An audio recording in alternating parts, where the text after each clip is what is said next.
Hey, everyone, and welcome to this deep dive. Today, we're going to be tackling a book that's really had a big impact on how we think about thinking. Oh, yeah. Thinking Fast and Slow by Daniel Kahneman. Have you read this one? Yeah, I have. It's quite a journey. It's a very famous book. Yeah, and it's all about this idea that we don't just have one way of making decisions, Yeah.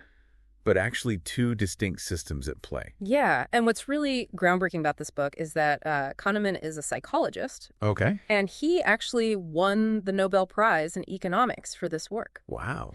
So it really challenged the kind of traditional economic view of humans Right. as being these perfectly rational beings, Like little robots or something. always seeking to maximize, their gains. Yeah, like we're always making these calculated decisions. Exactly. So instead of assuming we're all like these calculating robots, Kahneman says there's system one, Right. which is like our fast, intuitive, automatic side. Yeah, like our gut feeling. Yeah, it's the part that lets us recognize faces, drive a familiar route without really thinking about it. Right. Or just know that 2 + 2 = 4. Exactly. Yeah. Instantly. Like that. But then there's system two, our slow, deliberate, analytical side Right. that we use for complex problems. Yeah. Planning or, well, writing a podcast outline, I guess. Right. Exactly. And it's so fascinating how these two systems interact, they do. often leading to these predictable errors in judgment. Yeah. And he calls those cognitive biases. Right. And understanding them is like the key to making better decisions. Yeah. I mean, one of the first ones that really grabbed my attention Okay. was this thing called the anchoring effect. Oh, yeah. The anchoring effect. It's like our brains get fixated on, Take an anchor. yeah, the first piece of information we encounter, even if it's completely arbitrary. Right. Like imagine you're buying a used car and the seller throws out a ridiculously high price. Mm-hmm. That number might unconsciously influence how much you're willing to pay, Totally. even if you know it's way overpriced. Right. It sets a baseline. Yeah, and the research on this is like actually pretty compelling. Oh, yeah. There's a study where real estate agents were asked to estimate the value of a house. Okay. And some of them saw a high listing price, while others saw a low one. Okay. And even though they should have been relying on like objective factors like the size of the house, Right. and locate, all those things, The number of bedrooms, whatever. the people who saw the higher anchor consistently estimated the house as being worth more, Wow. even though they were professionals. Yeah, that's crazy how this seemingly irrelevant number Right. can really skew our perception of value. It does. And you know what I found really striking? Is that this bias doesn't just affect like simple judgments, Yeah. but it can have like real world consequences Yeah. in areas like salary negotiations or setting a budget. Oh, totally. Like Yeah. if you're negotiating your salary and you throw out a low number first, Right. you've anchored the negotiation. Yeah, it makes you wonder how many times we've been unconsciously anchored to some random number. Right. It's happening all the time. Yeah, it's kind of freaky when you think about it. It is. It's like our brains are playing tricks on us. Totally. So that's just one example of how System 1's shortcuts, while efficient, can sometimes lead us astray. Exactly. And another bias that Kahneman explores is the availability heuristic, Oh, yeah, the availability heuristic. which explains how we overestimate the likelihood of events Okay. that easily come to mind, often because they're vivid or emotionally charged. Oh, so like after seeing a news report about a shark attack, Yes, exactly. we might suddenly feel terrified of swimming in the ocean, Right? even though statistically it's incredibly unlikely to happen. Right. Our brains prioritize what's easily accessible, not necessarily what's statistically most probable. Wow. So it's like our emotions are kind of hijacking our rational thinking. Yeah, they can definitely influence our perceptions of risk. And that can have a ripple effect on our choices. Right? Absolutely. Think about how media coverage, especially sensationalized stories, can really shape our perceptions of risk and influence our behavior, even if those actions aren't necessarily rational. It's like we're reacting to the headlines instead of the actual data. Right. We let our emotions get the better of us. So true. All right. So now shifting gears a bit. Okay. One of the most groundbreaking ideas in Thinking Fast and Slow Yes. is Kahneman and Tversky's prospect theory. Prospect theory. This really flips the script on traditional economic models by arguing that Yeah. we don't make decisions based on maximizing our overall wealth, Right. but rather on how we perceive gains and losses relative to a reference point. It's a fundamental shift in perspective. Okay, so instead of focusing on the total amount of money we have, Yeah. We're more concerned with changes from our current state. Exactly. Like, are we up or down from where we started? I see. And even more interesting is that we feel the pain of a loss much more strongly than the pleasure of an equivalent gain. That's right. It's called loss aversion. Loss aversion. So like losing $100 feels way worse Way worse. than the joy of finding $100. Exactly. Even though objectively it's the same amount of money. Yeah, our brains are wired to be more sensitive to losses. I can definitely relate to that feeling of wanting to avoid losses at all costs sometimes, Yeah. even when it means holding on to something. Right. That's clearly not working out. It's like that old saying, cutting your losses is easier said than done. Absolutely. And Kahneman uses this fascinating example from the world of professional golf to illustrate this point. Oh, really? They analyzed millions of putts, Millions of putts. Wow. and they found that golfers were more accurate when putting for par to avoid a bogey, Okay. which is a loss, Right. than when putting for a birdie, which is a gain. So same stakes, different psychological framing, completely different outcome. It all comes down to how our brains perceive the situation. It's incredible to see how this loss aversion plays out, even in highly skilled professionals. Yeah, it's a powerful force. Makes me wonder if our brains are wired to be so sensitive to losses. How does that affect our broader decision-making, not just in finance, but in areas like relationships, careers, or even health choices? That's a great question, and it leads us to one of the core insights of prospect theory, Yeah. which is how the way information is presented or framed can significantly impact our choices, Right. even when the underlying options are identical. So it's not just about the facts themselves, but how they're packaged. Exactly. It challenges the very notion of rationality that traditional economics is built upon. Like in those examples Kahneman gives about the calculator and the jacket. Oh, yes. Remember that? Tell me about it. Okay, so people were willing to drive across town to save $5 on a $15 calculator, Right. but far fewer were willing to make the same trip to save $5 on a $125 jacket. Yeah. Same savings, different context, totally different decision. It's crazy how our System 1 intuition can be so easily manipulated by these like superficial framing things. It's like our brains are taking shortcuts. And sometimes those shortcuts lead us down the wrong path. And this raises a crucial question. If our intuitions are so susceptible to these framing effects, Yeah. how can we design systems policies or even just make personal choices in a way that accounts for these cognitive quirks? That's a complex question that we'll delve deeper into as we continue exploring Kahneman's work. I'm really looking forward to that. But one thing is clear: understanding the interplay between these two systems of thinking, recognizing our inherent biases, and appreciating the power of framing are essential steps towards making more informed and effective decisions. It's like we need to become more aware of the mental machinery behind our choices. Exactly. We need to be more mindful of how our brains work.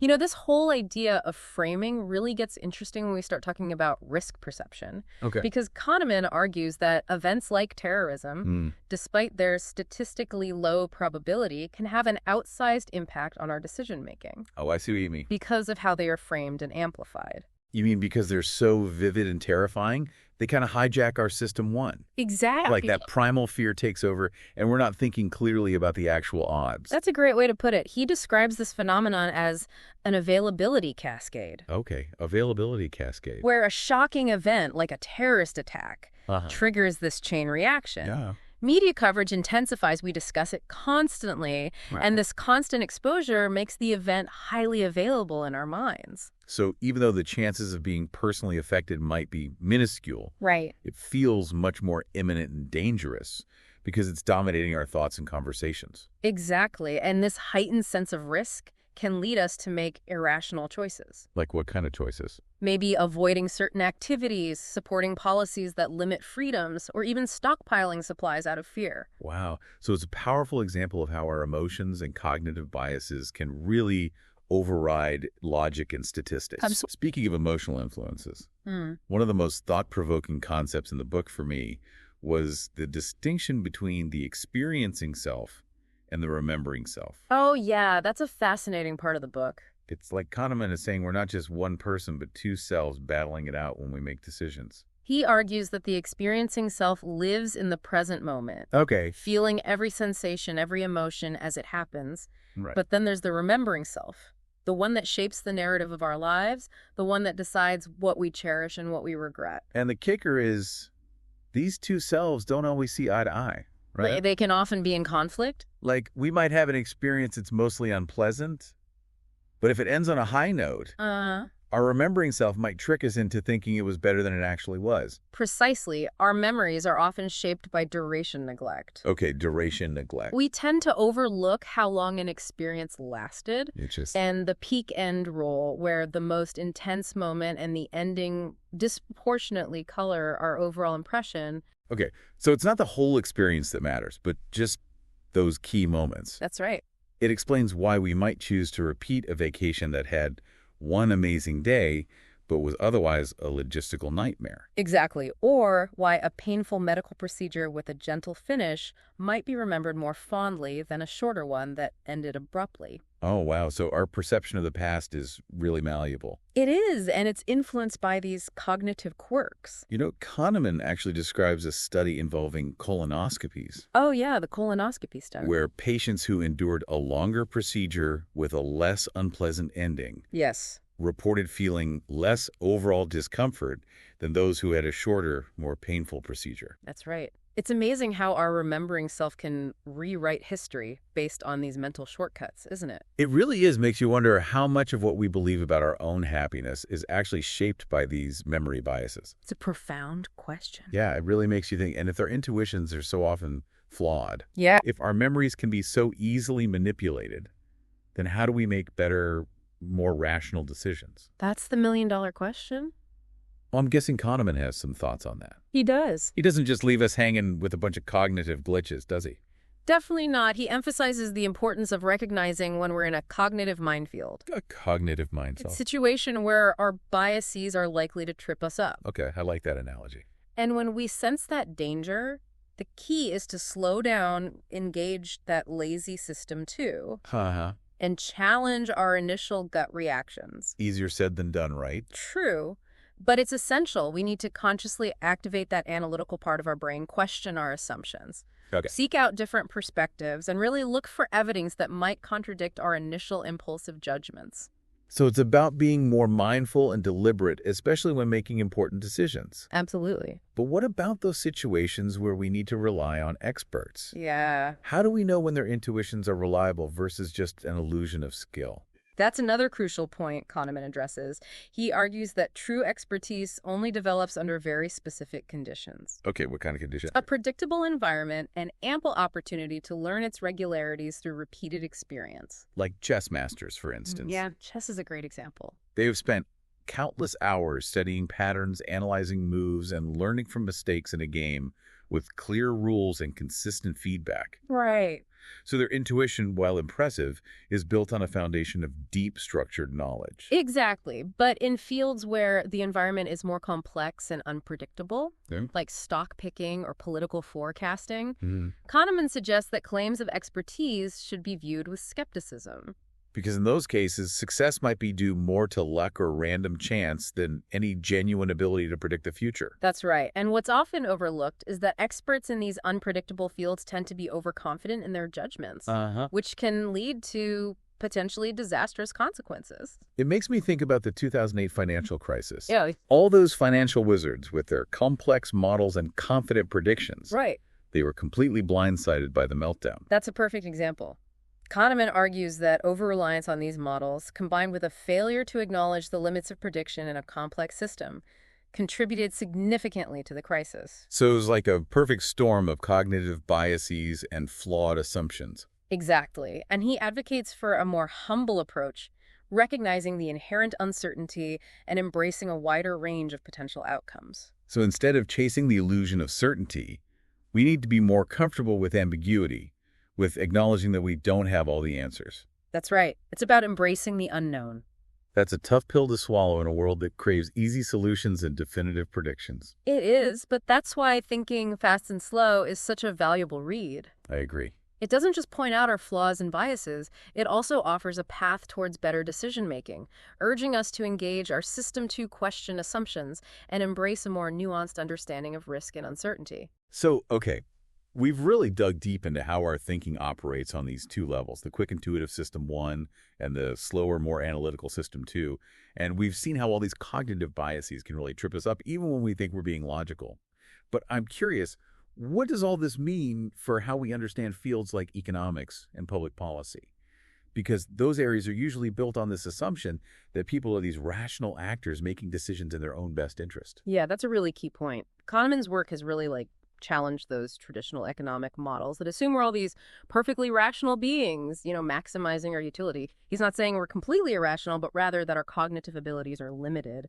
We have, finite attention, memory processing power, and this combined with our reliance on heuristics and susceptibility to biases means we don't always make choices that align with what a purely rational model would predict. So it's like those economic theories are working with this idealized version of human behavior that doesn't quite match up with reality. Yeah, right. And that's where the field of behavioral economics comes in. It draws upon insights from psychology, like those explored in Thinking Fast and Slow, to create more realistic models of how people actually make economic decisions. So instead of assuming everyone is this Spock-like hyper-rational calculator, behavioral economists are factoring in things like emotions, biases, and framing effects, right? Exactly. And this has big implications for how we design policies and interventions. Yeah. If we know people are prone to certain biases, maybe we can structure choices in a way that nudges them toward making decisions that are more beneficial for themselves and society as a whole. Is that what's called choice architecture? Yes, exactly. Like making the healthy option the default choice in a cafeteria,